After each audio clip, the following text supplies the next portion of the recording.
Assalamualaikum warahmatullahi wabarakatuh. Alhamdulillah pada hari ini diberikan kesempatan untuk bisa mengevaluasi materi paralegal pertemuan sesi yang kelima, yang hari ini saya Muhammad Syaiqo akan membahas bagaimana proses pengajuan atau proses gugatan perselisihan hubungan kerja atau dalam persidangan hubungan industrial. Yang pertama, ketika memang masalah pekerjaan itu tidak bisa diselesaikan secara bipartit, baik itu oleh pihak pekerja yang diwakili oleh serikat pekerja maupun perusahaan yang biasanya diwakili oleh HRD, maka salah satu medianya ada melakukan penyelesaian secara tripartit, yaitu dengan melibatkan Departemen Ketenagakerjaan, di mana diharapkan jika memang ada eh, putusan fakta perdamaian secara tripartit antara perusahaan, serikat pekerja dengan dinas tenaga kerja, maka eh, dihasilkan penyelesaian hubungan kerja yang baik, di mana hak-hak karyawan yang sudah ditentukan dari kewajiban atas kerja yang sudah dilakukan oleh karyawan kepada perusahaan selama bertahun-tahun itu terlunasi atau dipenuhi oleh pengusaha yang disaksikan oleh serikat pekerja dan juga dinas ketenagakerjaan. Namun apabila tidak bisa terselesaikan secara tripartit di tingkat dinas ketenagakerjaan, maka hubungan penyelesaian hubungan kerja ini bisa dinaikkan ke level pengadilan hubungan industrial, di mana pengadilan hubungan industrial ini bisa diadvokasi atau bisa diwakili atau bisa didampingi oleh advokat, paralegal maupun serikat pekerja atau buruh. Dalam proses pengajuan gugatan hubungan industrial, maka harus melampirkan risalah penyelesaian mediasi atau konsiliasi tripartit terlebih dahulu. Lalu berikutnya gugatan diajukan ke pengadilan hubungan industrial ke pengadilan negeri daerah hukum wilayah buruh wilayah buruh pekerja sesuai dengan area buruh pekerja.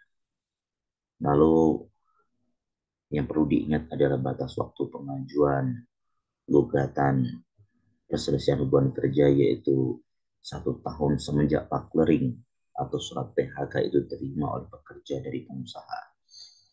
Lalu jika memang yang mau menggugat itu lebih dari satu pun bisa, namanya itu gugatan kolektif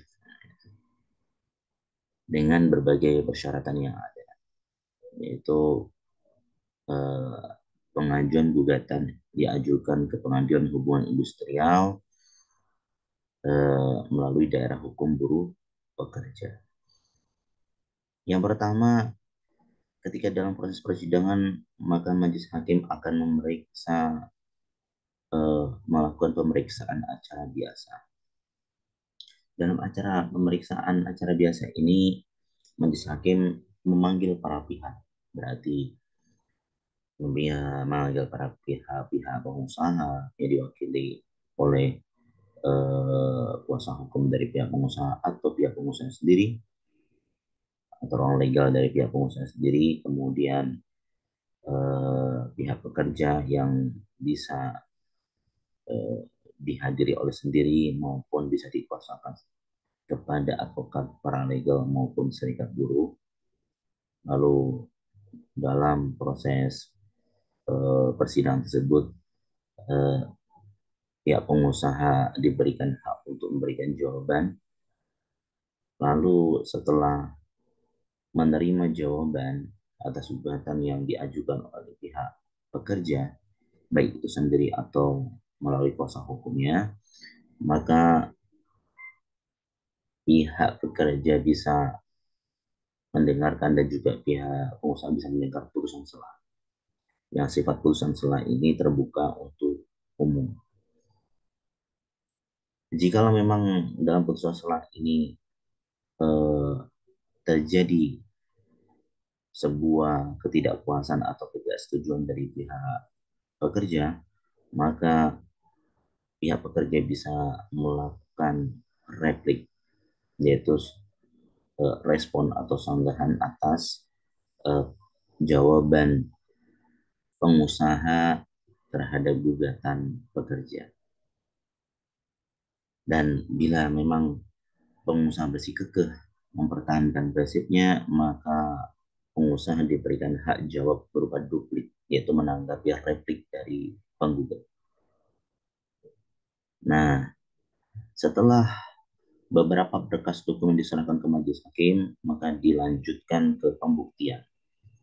Baik itu pembuktian beberapa surat-surat yang ada. Lalu setelah memeriksa surat-surat yang ada, maka lanjut ke tingkat akhir yaitu putusan.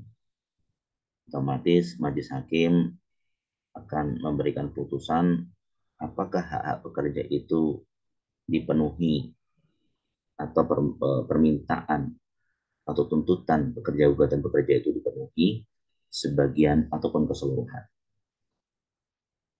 Di situ maksimal batas putusan majelis hakim adalah 50 hari terhitung dari eh, sidang pertama.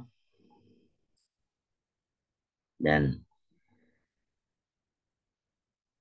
pekerja bisa mendapatkan hak-hak dari putusan sidang yang harus dipenuhi oleh pengusaha semenjak putusan itu ditetapkan. Itu saja mungkin yang bisa saya sampaikan. Wassalamualaikum warahmatullahi wabarakatuh.